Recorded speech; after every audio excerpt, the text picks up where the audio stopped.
반갑습니다. 장종용 시장점검입니다. 네, 오늘 코스피 지수 하락 마감했습니다. 계속 변동성이 좁아진 가운데 하루의 변동성은 또 크게 나오는 그런 모습인데, 요 장중의 흐름이 나쁘지 않았지만 밀린 것은 역시 수급 문제 그리고 해외 증시, 해외 선물에 영향을 받았다라고 볼 수 있습니다. 이게 등락을 계속하면서 개인 투자자들이 대응은 그럭저럭 잘 하고 있는데 어쨌든 누적으로 순매수가 계속 쌓이는 상황. 개인이 이만큼 팔고 또 이만큼을 사고 요만큼을 팔았는데 이거보다 훨씬 더 많이 사고 계속 늘어나는 이런 구조입니다. 네, 이게 어쨌든 좋지 않은 거고 다행이라고 볼 수 있는 건 개인 순매수가 특정 종목, 특정 업종에 집중이 된다. 특히 삼성전자 같은 종목. 예, 그래서 그거는 좀 긍정적으로 볼 수 있는 거고 부정적으로 보는 건 어쨌든 개인 매수가 단기간에 과열을 가져올 수는 있지만 이렇게 몇 달 동안 옆으로 긴다. 사실 이렇게 되면 개인 투자자들이 할 수 있는 게 굉장히 줄어들 뿐만 아니라 이제 서서히 이 심리에 금이 가기 시작합니다. 제가 말씀드렸듯이 삼성전자 10만원까지 무조건 갖고 갈 거고 내리면 더 사야지 하는 분들 지금 삼성전자 못 삽니다. 네. 그리고 10만원까지 가는 게 아니라 예전에 봤던 그 가격만 보면 팔아야지 이런 생각으로 바뀌게 되고 나중 되면 그냥 짜증나서 팔아야지 이런 상황이 되는데 예, 그래서 실제 개인 투자자들이 수익을 낼 수 있는 상태가 있었느냐라고 하면 11월 뭐 이 정도? 근데 이때도 삼성전자 뭐 현대차 이런 종목들만 올랐으니까 요 기간에도 개인 투자자들이 거기 고점에서 물려서 기다리던 분들이 나온 경우는 있지만 뭔가 새롭게 거기 들어가서 수익 낸 투자자들은 거의 없습니다. 개인 투자자들이 실제로 수익을 내려면 올해 지수가 그럭저럭 버티고 내년에 올라갈 때 이때 이제 비로소 안 올라갔던 종목들이 오르기 때문에 개인 투자자들이 실제로 돈을 크게 벌 수 있는 건 내년일 것이다. 그래서 지수가 오르든 내리든 사실 계좌에는 안녕하지 못한 소식이 있을 수도 있습니다.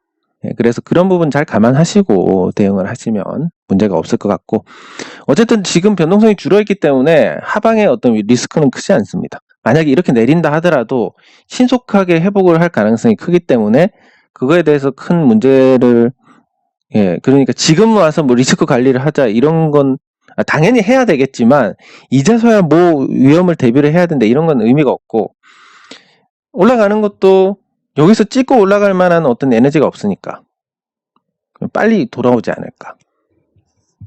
그래서 어쨌든 요 흐름 내에서 움직일 수밖에 없다. 이렇게 기준을 잡아놓고 보시면 되겠습니다. 이거 벗어나면 어떻게 하지? 라고 생각하시는 분들 길 가다가 번개 맞으면 어떡하지? 이런 것과 같은 개념입니다. 당연히 일어날 수는 있지만 우리가 그런 어떤 돌발적인 것까지 다 따지면 주식 투자 못합니다.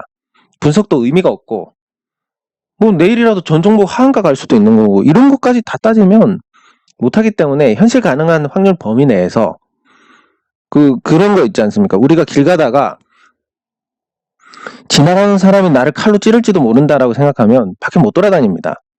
뭐 그런 확률이 거의 없음에도 불구하고. 예, 그런 것처럼 이거 폭락하면 어떡하지? 이런 근거 없는 내용들은 일단 그런 일이 일어날 가능성이 아예 없다고 할 수는 없지만 빼고 가야 되는 겁니다. 예, 그래서 현재는 변동성이 점점 줄어들 거고 3,100선, 3,200선 안에서 움직일 수밖에 없다. 이렇게 기준을 잡고 가시면 대응이 한결 수월해질 겁니다. 그 대응이 수월해진다는 것은 안 올라가고 안 내려간다 이 정도는 알고 있는 상태에서 안 올라가면 그럼 그렇지 하고 마는데 그런 기준이 없이 보면 이거 도대체 언제 올라가 하다가 인내심을 소진해가지고 나중에 극단적으로 잘못된 선택을 하게 되는 겁니다. 네, 그래서 말씀드리는 거고 코스닥은 코스피에 비해서는 선방 중입니다. 아무래도 수급의 영향이 좀 크지 않다는 점 그리고 개인이 주도하는 시장이라는 점에서 코스피보다는 나은 부분이 있는데 그래서 지금 뭐 이 하락 추세선 안에서도 그럭저럭 나쁘지 않은 흐름을 이어가고 있습니다. 예, 그리고 거래대금도 지금 정상으로 돌아오고 있는 상태인데 이 정상으로 돌아왔을 때 지금 고평가된 건 코스닥의 대형주들이 고평가된 거지 중소형주들은 가능성이나 이런 거에서 얼마든지 확장성이 있기 때문에 계속 코스닥 중소형주에 관심을 가질 필요가 있다라고 말씀을 드릴 수가 있습니다. 네, 그리고 보유 종목에는 별다른 변동은 없었습니다. 네, NHN복스 세 번째 올랐는데 이게 이제 진입뮤직이나 이런 다른 종목들하고 겹쳐가지고 어이구 이 뭐야 겹쳐가지고 그런 측면이 있는데 그래도 뭐 저는 그냥 기준을 갖고 봅니다. 예상하는 게 뭐 큰 의미는 없기 때문에 그래서 제가 이렇게 기준을 잡아놓은 이 선 요 위에 있으면 긍정적으로 보고 밑에 있으면 부정적으로 봐야지. 그냥 딱 단순하게 이겁니다. 그리고 또 하나 올해 들어서 벌써 이렇게 큰 변동이 나온 게 5번입니다. 과연 이게 우연적으로 이런 게 나왔을까? 어쩌다 한 번씩 이런 게 나올 수 있는데 이렇게 집중적으로 나왔다? 요건 뭐 우리가 모르는 보이지 않는 손이 있다. 예, 요렇게밖에 볼 수 없는 겁니다. 보이지 않는 손이 있으면 여기서 샀을까 팔았을까를 보면 좀 샀을 것 같습니다. 지금 여기서 위에서 팔고 밑에서 대응하신 분들도 조금 계시고 어쨌든 이 주가가 올라갔을 때 더 사신 분들은 안 계실 거기 때문에 거의 안 계실 거기 때문에 예, 그렇게 따졌을 때 그리고 이 키움증권의 수급을 보더라도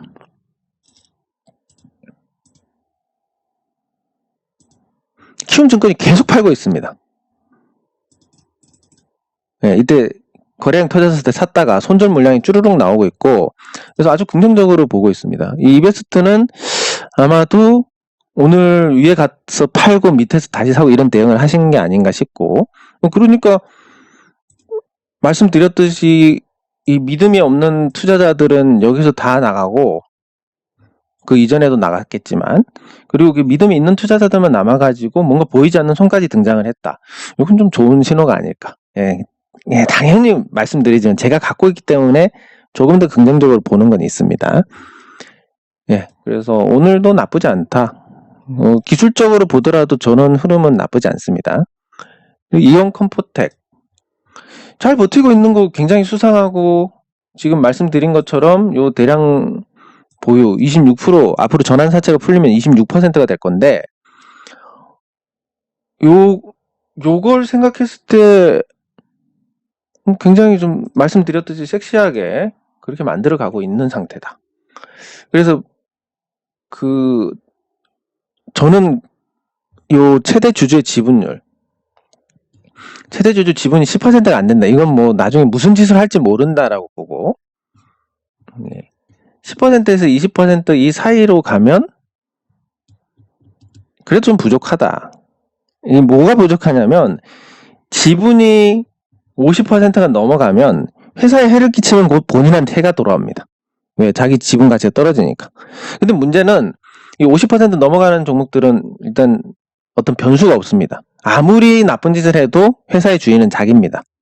그런 상태에서 뭔가 필요에 의해서 상속세가 높고 증여세가 높고 하니까 이걸 최대한 떨어뜨리려면 회사에서 뭐 월급을 굉장히 많이 가져간다든지 이런 식으로 해서 이익을 줄여버리면 소기의 목적을 달성을 할 수 있습니다.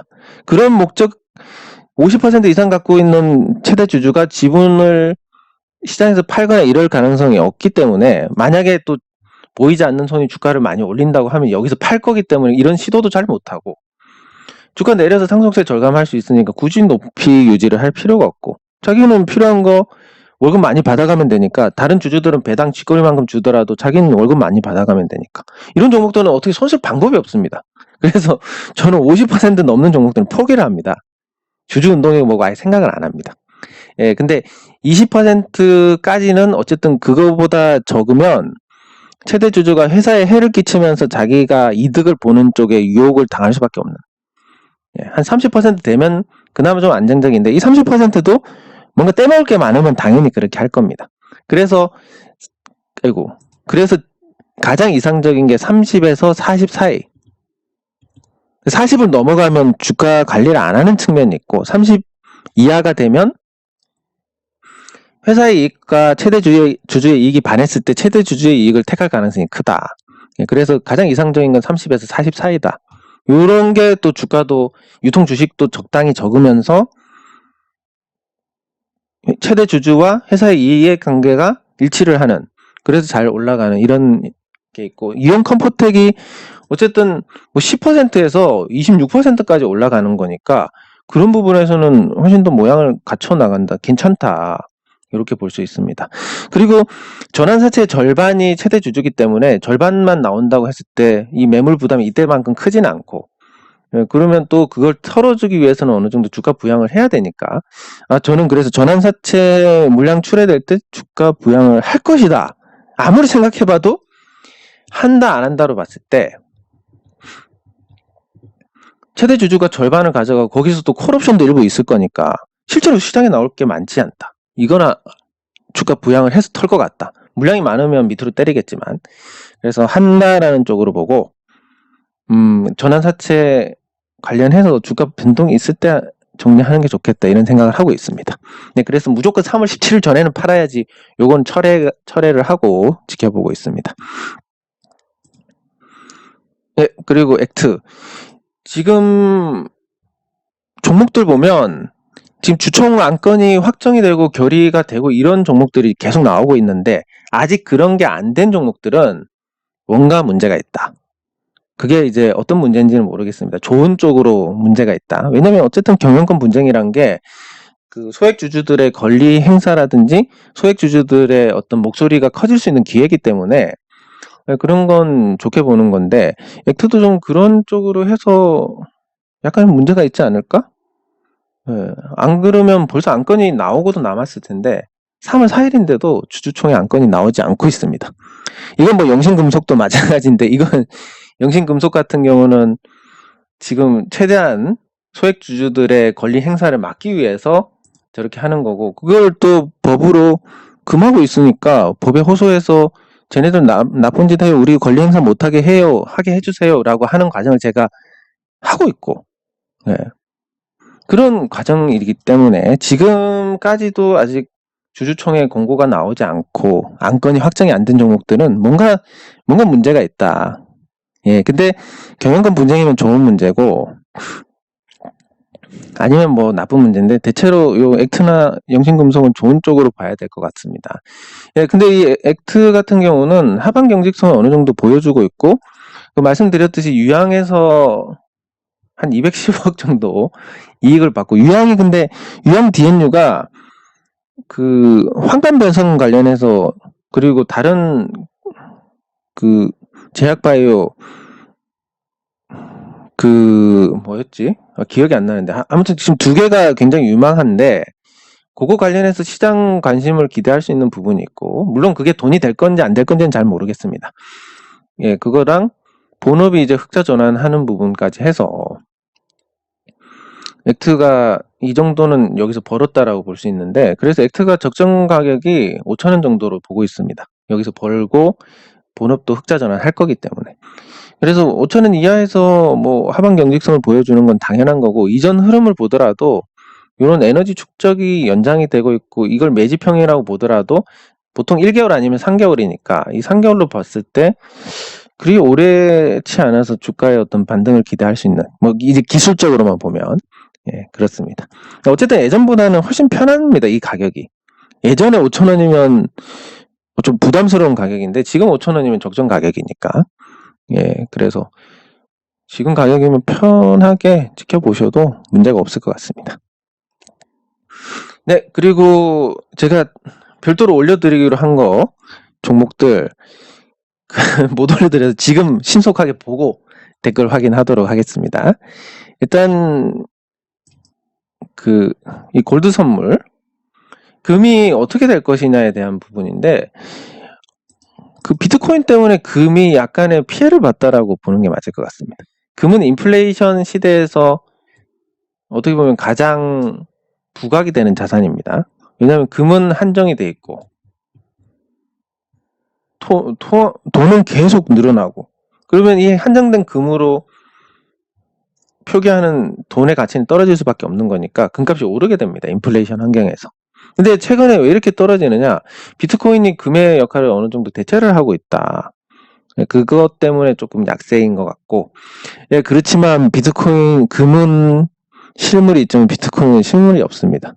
양자 컴퓨터 나오면 다 부서지는 거라서, 그래서 비트코인이 저 상태로 국제 통화로서 자리를 잡느냐 하면 뭐 자리를 잡을 수는 있다고 봅니다. 왜냐하면 달러 결제가 비트코인에서 더 높아졌습니다. 60% 초반인데 전 세계 외환 보유고에서 달러가 차지하는 게 60% 초반인데 비트코인은 70% 후반입니다. 미국 입장에서는 비트코인이 자리 잡아서 손해볼 게 전혀 없습니다. 거기다 중국 정부는 비트코인을 계속 통제를 하고 있고, 그러면 이게 국제 통화가 됐을 때 오히려 중국의 영향력을 더 줄이면서 달러 영향력을 높일 수 있는 거니까, 그래서 국제 통화의 기능을 할 수는 있을 거라고 보지만 금을 대체를 할 수는 없을 거라고 봅니다. 왜냐하면 실물이 없으니까. 그래서 인플레이션 환경에서 금값이 결국은 뭐 비트코인 때문에 일시적으로 이런 영향을 받지만 상승을 할 수밖에 없을 것이고, 그런 관점에서 본다면 문제는 없을 거라고 봅니다. 다만 이제 이 레버리지 상품들, 이 레버리지 상품의 구조를 이해하시면 이건 장기 보유를 하면 안 되는데, 레버리지 구조가 이 기초자산 100을 가지고 대출을 받아서 100을 더 사는 구조입니다. 그러니까 이자 비용이 한 4% 정도 나간다고 했을 때 이게 1년에 마이너스 4%씩 떨어져 나갑니다. 근데 거기다가 운용 보수 같은 게 한 1% 빠지니까 5%씩 줄어드는 구조입니다. 1년에. 근데 거기다가 뭐 금값이 조금 내리면 마이너스인 상태에서 요거까지 하니까 시간이 지날수록 이게 내려갈 수밖에 없는 레버리지 상품은. 예, 그렇기 때문에 이걸 장기 보유를 하기 위해서 사는 건 좀 부정적으로 봐야 되지 않을까 싶습니다. 네, 그래서 장기 보유를 하실 거면 정상적인 상품을 사시는 게 맞고, 레버리지 상품을 사시려면 단기 대응으로 하시는 게 맞을 겁니다. 네, 그리고 세화 IMC. 네, 세화 IMC는 지금 바닥을 잘 다져가고 있고, 거래도 어느 정도 누적이 되고 있는 상태입니다. 거래 정지했다가 재개가 되고, 이게 아마 그거 5년 연속 적자 때문에 그렇게 된 것 같은데, 증자해서 자본도 어느 정도 확충을 하고, 그래서 아직 이제는 조금 연명할 수 있는 그런 환경을 갖춰놓은 상태입니다. 예, 근데 아직도 적자를 내고 있기 때문에 숫자를 못 만드는 회사는 구조조정을 해서 흑자로 전환을 하거나 아니면 그냥 망하거나 둘 중에 하나인데, 그래서 제가 흑자 전환하는 종목을 좋아하는데, 왜냐하면 망하느냐 안 망하느냐에서 망하지 않는 걸로 방향을 잡은 거니까. 세화 AMC는 지금 계속 적자가 나서 이게 오랫동안 버틸 수 있을지 여부는 모르겠습니다. 다만 그런 건 생각하셔야 됩니다. 그 상장 폐지되는 종목도 상장 폐지 전에 보이지 않는 손을 이용을 해서 좀 털고 나오는 그런 것도 있으니까, 지금 바닥권에서 이렇게 거래가 하나 둘 이렇게 축적이 되고 있고, 이 축적된 거래를 바탕으로 한 번에 이렇게 올릴 수도 있는 거니까, 그래서 지금 뭐 이거는 망할 종목이니까 파십시오라고 말씀을 드릴 수는 없는데, 정확히 표현하면 어느 정도 오르면 파시는 건 맞다. 예. 요거는 희망이 안 보입니다. 이 회사는 매출도 줄고 손실도 지속이 되고 있고. 네, 그리고 SBS 콘텐츠 허브. 네, SBS 콘텐츠 허브는 뭐 안정적으로 이익이 나고 있고, 그게 조금씩 규모가 늘어나고 있습니다. 그 규모가 늘어난 건 코로나19 때문에 이 외부 활동이 줄어서 관련 반사이익을 받았다라고 볼 수 있는데, 제가 예전에는 이 우물한 개구리여서 이 컨텐츠주에 대해서 굉장히 긍정적으로 봤습니다. 앞으로 저작권이 강화되고, 그렇다 보면 결국은 컨텐츠를 갖고 있는 회사들의 어떤 그 가치가 높지 않을까, 그렇게 생각했는데, 뭐 넷플릭스가 들어오고 유튜브가 들어오고 이러면서 그런 게 의미가 없어져 버려가지고, 예, 그래서 이건 결국 그런 어떤 전도 유망한 부분이 사라졌으니까 수익성을 보고 판단을 해야 됩니다. SBS의 수익성, 자산 가치 생각하면 지금 주가가 나쁘지는 않은데 딱히 올라갈 만한 부분은 없는 상태입니다. 네, 그래서 평가를 하자면 그저 그렇다. 네. 그저 그런 종목들은 그럼 어떻게 해야 되느냐? 많이 내리면 사고 많이 오르면 팔고, 요거밖에 없는 겁니다. 예, 그렇게 대응하시면 될 것 같고. 예, 그리고 해성산업. 예, 해성산업 저평가 주고 양호합니다. 영어하고 부동산 임대 매매를 주로 하니까 지금 상태에서 어느 정도 안정성 있고 부동산은 사실상 안전자산이기 때문에 그걸 가지고 뭐 임대업을 하고 레버리지를 활용해서 차익을 보고 그리고 배당도 섭섭치 않게 하고 그리고 자회사가 한국 패키지가 있고 이런 식으로 여기 보면 자회사 한국 패키지가 배당을 해서 배당금을 받는 이런 구조고 딱히 문제가 될 만한 부분이 없는 것 같습니다. 그러면 얘가 왜 이렇게 나쁘지 않은 게 아니라 좋은 회사인데 왜 이렇게 주가가 이렇느냐라고 하면 뭐 이유는 딱 이거밖에 없을 것 같습니다. 50%에 가까운 주가. 이 최대 주주가 해당이 되는지는 모르겠지만 예전에 단시 일가가 국내에서 현금이 많기로 굉장히 유명했다라고 하는데 그 같은 일가인지는 모르겠지만 그런 분들의 어떤 경영 특성을 보면 무차입 경영을 하는 경우가 많습니다.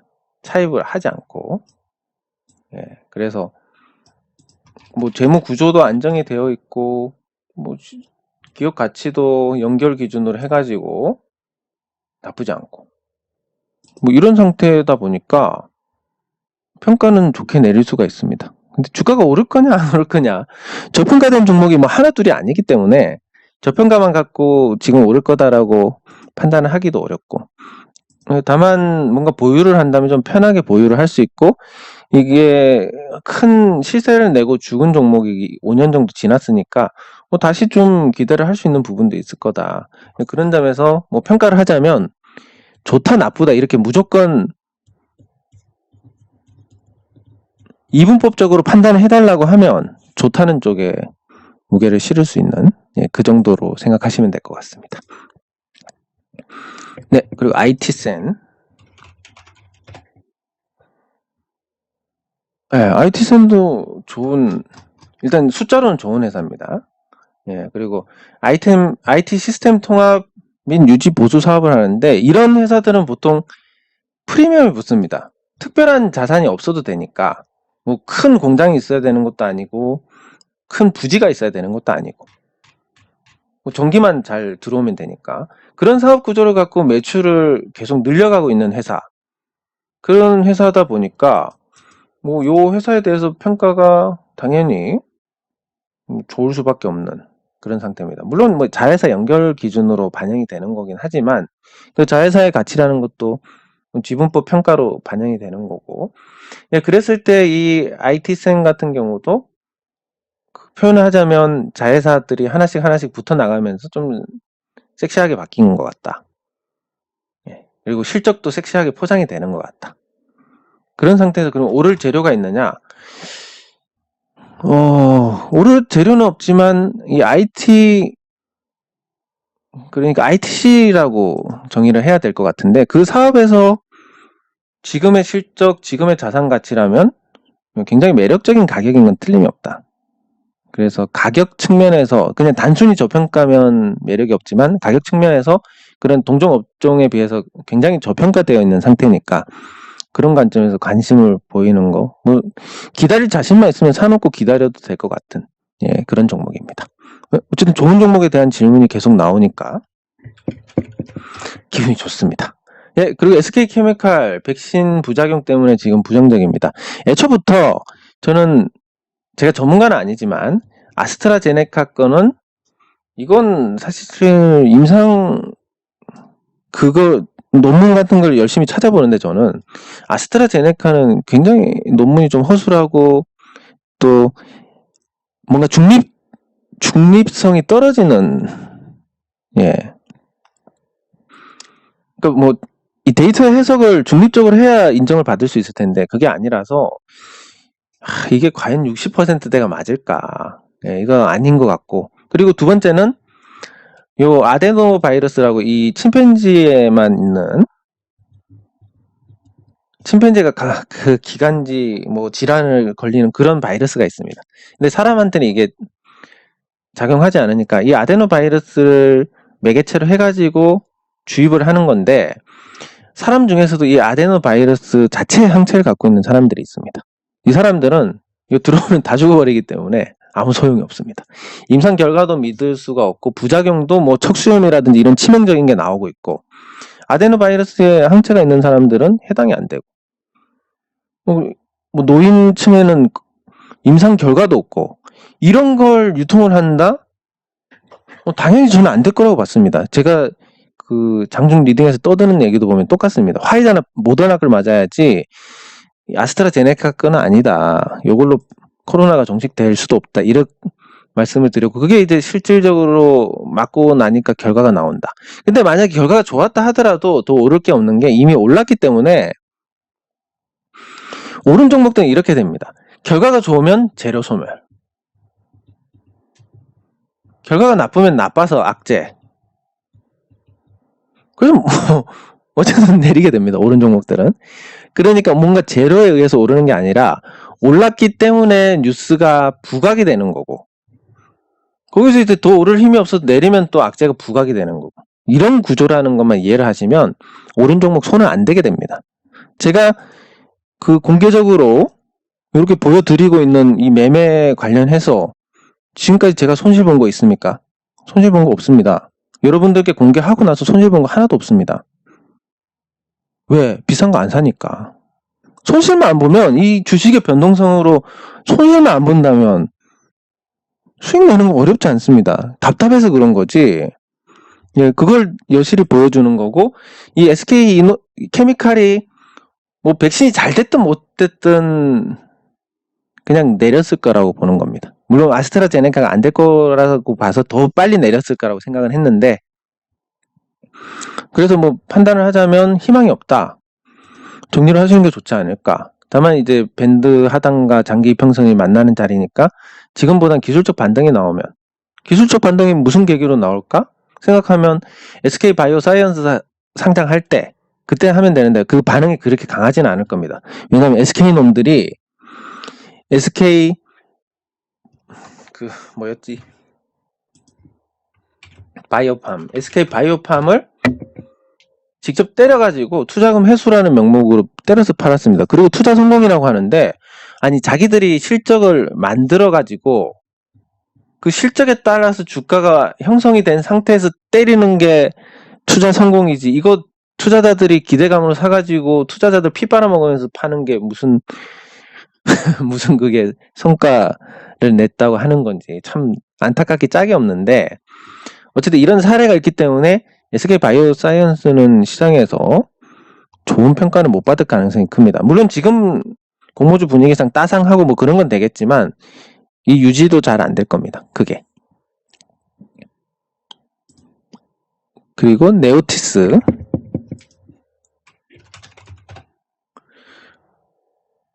예, 네오티스는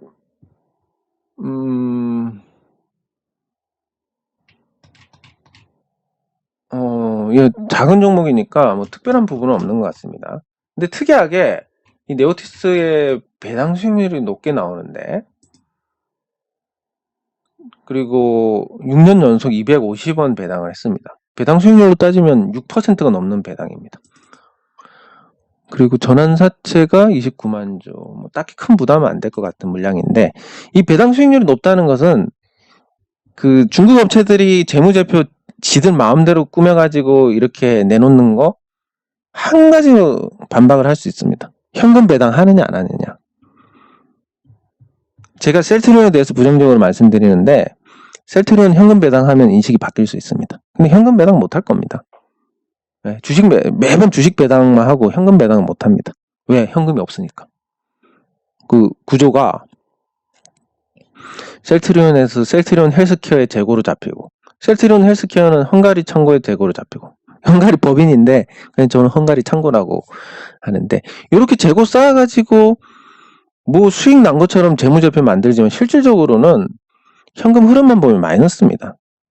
램시마로도 돈 못 벌었을 겁니다. 아마 이 구조가. 근데 여기서 아마 조만간에 현금 다 떨어지면 터질 건데 그런 업체니까 당연히 현금 배당을 못 하는 거고 이 네오티스는 다른 건 모르겠지만 이 250원씩 현금 배당을 한다. 이것만 갖고도 충분히 인정받아야 되는 종목입니다. 작은 종목이긴 하지만 예, 그래서 그거 자체로만 해도 좋다고 생각을 하는데, 다만 이제 배당주들은 하반기에 관심을 받는 경우가 많으니까, 그리고 이 전환사채 물량 때문에 이런 인위적인 상승이 나왔고, 뭐 물량을 소화를 하는 과정들을 거치면 또 주가가 재미없을 것 같아서, 그 어느 정도 시간이 지나고 하반기쯤에 관심을 가지시면 좋지 않을까. 계속 250원씩 배당을 하는데, 요때만 요때 배당 보고 샀으면 10% 배당입니다. 근데 그런 기회들이 가끔 오니까 비쌀 때 사시는 것보다 나중에 상반기 중으로 한번 뭐 또 이런 흐름이 나오지 않을까. 그때 사시면 배당 투자로서 나쁠 게 전혀 없을 것 같은. 그리고 최대 주주 지분율이 46%니까 당연히 배당을 하는 게 자기들한테 좋은 거니까. 그게 유지가 될 가능성도 크고. 자산 가치가 크지 않은 것도 사실 배당으로 계속 빼나갔기 때문에 그런 거고. 그래서 좋다고 봅니다, 이것도. 이상하게 이 질문 들어온 종목도 대부분 좋습니다. 저의 성향과 맞춰지는 것 같은데 아주 좋은 현상입니다. 좋은 종목들이 재미는 없지만 손실을 안 주기 때문에 쌓여가는 맛이 있습니다. 네, 그리고 프로텍. 역시 반도체 장비 쪽이고 실적도 잘 나오고 있고 뭐 무난한 것 같습니다. 무난한데 앞으로 반도체 투자가 굉장히 강해질 것이냐 아니냐 이런 부분으로 봤을 때 반도체 투자가 저는 개인적으로 좀 공격적으로 삼성이 투자를 하기 힘들지 않을까. 메모리 쪽은 굉장히 소극적으로 할 것 같고 파운드리 쪽은 적극적으로 하긴 하겠지만 국내가 아니라 해외 투자 쪽으로 방향을 잡을 거기 때문에 그런 걸 본다면 상승 동력이 더 있을까. 그리고 이미 지금 주가가 아주 고평가 상태는 아니지만 이미 장기간 성장을 해왔습니다. 이 회사가. 이미 15배 정도 올랐기 때문에 15배 오른 종목에서 뭘 더 먹고 부귀영화를 누릴까라고 사느냐라고 생각하면 뭐 단기 관점을 제외하면 딱히 매력이 없다. 이렇게 평가를 할 수 있습니다. 하지만 프로텍도 어쨌든 숫자로 증명할 수 있는 좋은 종목입니다. 네, 그리고 대동공업. 대동공업 국내 굴지의 농기계 회사인데 저는 개인적으로 이 대동공업이 나중에는 괜찮아질 거라고 봤습니다. 왜냐하면 우리나라가 지금 제조업체들이 베트남으로 넘어가고 뭐 태국도 가고 이렇게 이제 동남아시아 인도네시아도 가는데 이 농업 부분에서 동남아시아보다는 우리나라가 조금 발달을 한 상태긴 합니다. 그래서 그쪽에 이 드넓은 이 부지를 갖고 이 농기계의 어떤 수요가 좀 늘어나지 않을까. 그리고 동남아시아 여행 갔다 오신 분들 예전에 어르신들 말씀하시는 거 보면 저 좋은 땅을 놀리고 있다고. 우리나라는 보면 시골에 가봐도 뭐 빈틈없이 다 뭐 재배하고 있습니다. 근데 그런 게 없으니까 농기계가 앞으로 성장성이 크겠다. 이렇게 생각하고 일정 부분 또 성장을 하긴 했습니다. 대동공업이. 매출이 예전에 비해서 계속 올라왔습니다. 5년 전에 5천억대였는데 이제 거의 9천억에 육박을 하고 있으니까. 성장한 것도 맞긴 한데 그게 주가가 기대만큼 그런 반응을 하지 못한 그런 상태입니다. 그래서 저평가 상태고 뭐 배당도 많지는 않지만 주고 있고 그리고 농기계로서 어떤 사업 영역이 확실하고 이런 부분들 최대주주 지분율도 적당하고 그래서 나중에 이게 한번 뭔가 한번 보여주지 않을까 뭐 이런 생각은 하지만 어쨌든 그게 제 생각보다는 좀 시장 반응이 좀 미지근하다 이렇게 표현을 할 수 있습니다. 예, 하지만 좋은 종목인 것 같습니다. 이것도 예 그리고 CJ 프레시웨이 뭐 CJ 그룹에서 지분 많이 갖고 있고 외부 투자자도 갖고 있고 푸드 관련된 회사 식자재 푸드 이쪽인데 이게 뭐 쿠팡하고 신선식품 배송 이런 걸 생각하면 조금 전망이 나쁜 상태다. 네, 이렇게 평가를 할 수 있습니다. 그리고 모여서 먹지를 못하니까 푸드코너 이런 데 다 죽어가지고 코로나 때 좀 영업적인 타격이 컸었는데 그거를 이제 어느 정도 극복을 하고 있는 상태고, 다만 이제 시장 관심을 크게 받았다가 4분의 1 토막이 났으니까 뭐 일반적으로 생각하는 그냥 자연 반등만 나오더라도 조금 괜찮은 수익률을 얻을 수 있지 않을까, 예, 그런 관점으로 접근을 하시면 될 것 같습니다. 많이 떨어졌으니까 4분의 1 토막이 났으니까 거기에 따른 어떤 반발이 조금은 있을 것 같다. 코로나 끝나면 지금보다는 좋은 평가를 받을 수 있을 것 같다. 그래서 코로나19가 잠잠해진 이유를 보고 투자를 하시면 나쁘지 않을 것 같습니다. 그 현대글로비스. 예, 현대글로비스는 제가 굉장히 긍정적으로 보고 있는 종목인데, 네가 뭐 보든 말든 네가 뭔데 뭐 이렇게 생각하면 아무것도 아니지만, 예, 그게 이제 뭐 가장 크게 보는 게, 오늘도 제가 있는 곳에 보면 요 현대글로비스가 자동차 운반선 해서 자동차를 싣고 가는, 창원 공장에서 생산된 GM 자동차를 싣고 가는 이런 모습을 봤는데, 현대글로비스가 자동차 운반선에서는 국내 시장을 장악을 하고 있습니다. 그리고 매출이 현대차 물량의 60%를 지금 갖고 오고 있는데, 유코카 캐리어스가 40%를 담당을 하고 있습니다. 근데 물량이 줄어들수록 얘를 줄이지, 현대글로비스 물량은 줄이지 않고 어느 특정 시점이 되면 이거 다 가져올 겁니다, 아마. 그럼 현대차, 기아차 수출 물량의 100%를 현대글로비스가 담당을 하고, 요 사자 물류라고 해가지고 현대 기아차 그리고 관계사들의 어떤 이 네트워크를 바탕으로 물류 중개 서비스, 예를 들면 현대차 그 1차 벤더 업체에서 운송을 하면 요거를 이제 사자 물류에 넣어가지고 요 빈차로 가는 거를 요거 중개를 해서 싣고 가는 쪽으로, 뭐 이런 형태의, 간단하게 설명을 하면 이런 형태의 물류 사업을 하는데 손 한 대고 코 푸는 거라서 전망이 굉장히 좋습니다. 거기다가 유코카 캐리어스 거 다 갖고 왔으면 현대글로비스는 연간 1조 원 이상의 이익이 나는 회사입니다. 그렇기 때문에 예전에는 현대글로비스가 기대감에 의해서 굉장히 고평가가 되어 있었는데, 지금은 전평가 상태입니다. 현대글로비스가. 이때만 해도 굉장히 선제적으로 반영을 했고, 지금 이제 적정한 수준에서 저평가 인정을 받고 있는 상태. 앞으로 유코카 캐리어스 거 갖고 오고 지배구조 개편 완료가 되면 당연하게도 주가는 거기에 걸맞게 또 올라가게 될 거고, 그런 관점에서 보면 지금도 나쁘지 않다라고 봅니다. 다만 이제 제가 말씀드렸던 시점하고 현대글로비스 올려드렸던 시점하고 이미 올라있는 상태이기 때문에, 이걸 제가 좋다 지금 사도 된다 말씀드리면 결국 고점에서 제가 추천한 것처럼 돼버리기 때문에, 제가 여기서 뭐 적극적으로 매수하셔도 됩니다, 안 된다, 그거는 제가 말씀을 못 드립니다. 나중에 제 책임됩니다, 진짜. 저는 이때 말씀드렸는데, 예, 그렇기 때문에, 하지만 그런 걸 제외하더라도 좀 긍정적으로 봐도 괜찮지 않나 생각이 듭니다. 예. 이 댓글 확인하도록 하겠습니다.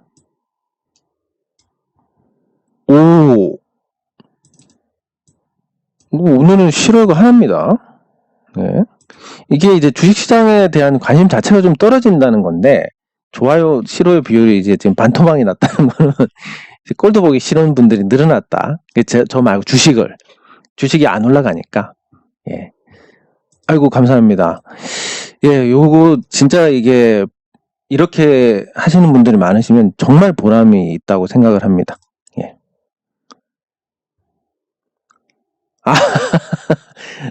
아니, 제가 깜빡해가지고 좀 죄송한 마음이 들었는데, 제가 방금 글로비스 잘 다뤘습니다. 아이고, 감사합니다. 뭐 다른 좋은 분들도 많으실 것 같은데, 다만 이제 저는 그 부분에서는 좀 자부를 할 수 있는 게, 평범한 투자자들한테는 제가 제일 맞는 방법일 거다, 제가 하는 게. 예, 요렇게 생각을 하고 있습니다.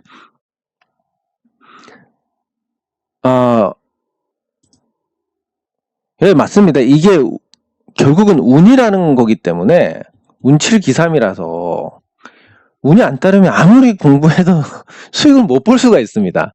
그래서 10년 전부터 이 시황 다 챙겨보시고, 장중 리딩 다 챙겨보시고, 스터디 공부하시고, 근데 수익이 안 나셨지만, 실력만큼은, 그거 수익이 나고 안 나고는 시장이 주는 거고 운이 주는 거기 때문에, 하지만 이 기로 인해서 손실을 볼 만한 부분들은 다 이제 방어를 해 놓으셨을 거고, 그래서 지금 이제 어느 정도 성과를 내시는 것 같습니다. 그리고 이게 가장 좋은 게 심리적으로 편합니다. 아, 이거 사놓고 이거 떨어지면 어떡하지 이런데 차트 공부나 기업 분석하고 투자하면 그냥 편하게 생업에 열중할 수 있습니다. 생업에 열중하다가 나중에 보면 올라 있습니다. 예, 요런 거. 예. 요거 안 되는 부분은 어쩔 수 없습니다. 이게 되면 사실 사람이 아니기 때문에.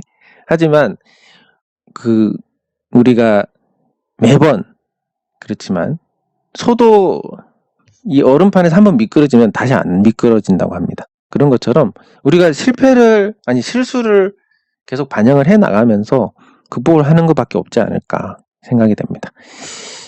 예, 감사합니다. 예, 참 오랫동안 경험하신 부분을 이렇게 장문의 글로 다른 분들께 도움이 되시라고 이렇게 나눠주시는데, 예, 복 받으실 겁니다. 예. 네, 감사합니다. 예, 포스코 계열사들, 근데 포스코 보면, 포스코는 덜 오르고, 포스코, 엠텍, 이런 거. 전기차에 대해서 제가 포스코에 대해서 관심을 가졌을 때, 포스코 계열사에 조금 더 관심을 가졌으면 좋았을 텐데, 뭐 이런 생각을 하게 만드는 흐름이었지만, 하지만 실질적인 수혜는 포스코가 가져가기 때문에,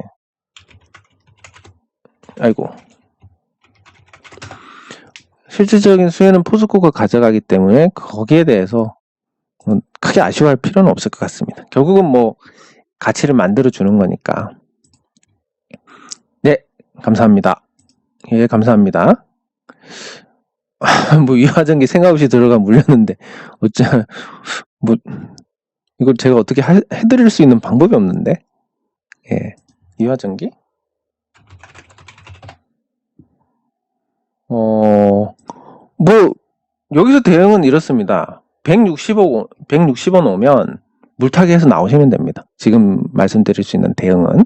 안 그러면 저절로 올라갈 때까지 기다리시면 되고, 얼마나 사셨는지 모르겠지만, 뭐 몽땅 사가지고 물타기도 안 되고 아무것도 안 되고 그러면 사실 뭐 제가 해드릴 수 있는 방법이 없습니다. 그냥 다음부터는 이렇게 하지 않는, 생각 없이 들어간다 이런 거를 하지 않는 쪽으로 교훈을 삼으시면 좋을 것 같습니다. 이게 점점 이런 게 있습니다. 문제 원인, 한 가지 예를 들면, 제가 알고 있는 일합니다. A라는 분은 바지 사장이고, B라는 분은 실질 소유주입니다. 이 실질 소유주가 이 상장사인데, 실질 소유주가 주주들이 싫어할 만한 일들을 계속 해가지고 주가가 내리고, 요 바지 사장은 욕을 엄청나게 먹습니다. 그래서 처음에는 나 때문에 A씨가 욕도 많이 먹고 미안해요. 참 그렇게 하다가 나중에 되니까 A씨 때문에 주가가 안 오른다면서 이런 일화가 있는데, 이것도 비슷한 상황이 될 수 있습니다. 지금은 생각 없이 들어가 물렸는데 어떡하냐, 이거 본인 책임인 걸 인지를 하고 계시고, 그래서 제가 그냥 기분 좋게 말씀을 드리는 겁니다. 한 160원 오면 물타기 하시고 나머지는 그냥 기다려 보시는 게 좋을 것 같다. 근데 나중에 되면 네가 이화전기 얘기해가지고 내가 물렸다 이렇게 될 수가 있습니다. 그래서 제가 그런 부분들을 굉장히 경계하는 이유가 재미가 없어집니다. 그렇게 되면. 예, 재미가 없어지면 제가 지금처럼 신나게 못합니다. 그래서 뭐 잘잘못이 누구한테 있는 거를 떠나서 재미가 없어지기 때문에 이런 걸 굉장히 경계를 하고, 그래서 제가 약간 냉정하게 말씀을 드릴 수도 있습니다. 어찌하냐 그러면 저도 모르겠는데요. 이렇게밖에 말씀을 못 드리는 겁니다. 하지만 160원에 오면 기술적 반등이 어느 정도 나올 것 같아서 이때 한번 대응을 해서, 제가 올려드린 거 있지 않습니까? 물타기와 퉁치기. 그거 참고하셔가지고, 어쨌든 100%는 아니실 거니까 참고하셔가지고 요 160원에 대응해서 나오고, 일부 수익 보면 여기서 손실 본 거 손절해서 퉁치고, 뭐 이런 식으로 대응을 해 나가시기 바랍니다. 네, 감사합니다. 예, 감사합니다. 예, 뭐 제가 맞춰서 대단하기보다는 어쨌든 기준을 잡아가면 그 기준에 맞다 틀리다만 보면 되니까 시장에 대해서 너무 머리가 복잡해지는 걸 막을 수가 있습니다. 제가 생각했을 땐 그게 가장 큰 순기능입니다. 예, 감사합니다. 네, 감사합니다. 예, 감사합니다. 체결 비중. 예, 거래량이 없으니까 체결 비중이 있고. 이 증권사 차원에서 그 거래가 있고, 아마도 이게 19,000주 가지고 어제 19,000주 가지고 어제 체결이 됐다고 이게 경고를 준다? 조금 이해가 안 되는 거긴 한데, 뭐 하루에 20만 주 사신 분도 계신데, 그거는 조금 제 생각에 이해가 안 되고, 아마도 그 보통 증권사에서 연락이 오는 것은 그런 매매 비중보다는 종가에 큰 변화를 줄 때, 그 장중에 사시지 왜 종가에 사셨어요? 이거 문제돼요. 이런 전화를 받습니다. 예, 그래서 그런 형태가 아닌가 싶은데, 이게 19,000주 가지고 어제 거래량에서 문제가 됐다라고 보기는 어렵습니다. 예. 크게 뭐 개의치 않으셔도 될 것 같고, 종가에 뭐 많이 사고 이런 것만 안 하시면 될 것 같습니다. 그걸 시세 왜곡으로 볼 수 있으니까. 네, 감사합니다. 예, 감사합니다. 시간이 너무 많이 돼가지고 KBI 메탈은 예, 다음번에 다루도록 하겠습니다. 예. 상부가 올라가지고 뭐 상부에 대해서 좀 좋게 보고 있는데 상부가 올라서 오른 상태에서 제가 떠들다 보면 꼭 사시는 분들이 계시고 그러면 이제 또 제가 원치 않는 결과가 나올 수 있기 때문에 그래서 좀 배제를 하고 있습니다. 근데 상부가 자동차 업체에서 말씀드린 그거 썬틴, 전자 썬팅, 예, 그거 관련해서 지금 자동차 업체들의 러브콜을 받고 있다 이런 얘기는 있어서 긍정적으로 보고 있습니다. 다만 이미 올라간 상태라서 제가 여기서 계속 언급하면 또 어떤 분들이 보시고 사시는 분도 계실 거고 그게 제가 원치 않는 결과를 가져오기 때문에 좀 자제를 하고 있습니다.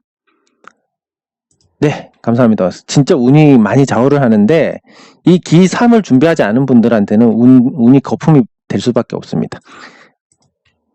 네, 감사합니다. 예, 액트 갈 겁니다. 예, 이게 경험적으로 이런 부분이 몇 번 있어가지고, 예, 실제로 그런 뭔가 우리가 알 수 없는 그런 우주의 법칙이 있는 것 같습니다. 참. 신고. 내용이? 신고. 이런 거는 꼭 신고를 해서 걸러줘야 됩니다. 예. 시간이 오늘 너무 많이 됐는데, 예. 장 종료 시장 점검은 여기서 마치도록 하겠습니다. 수고하셨습니다.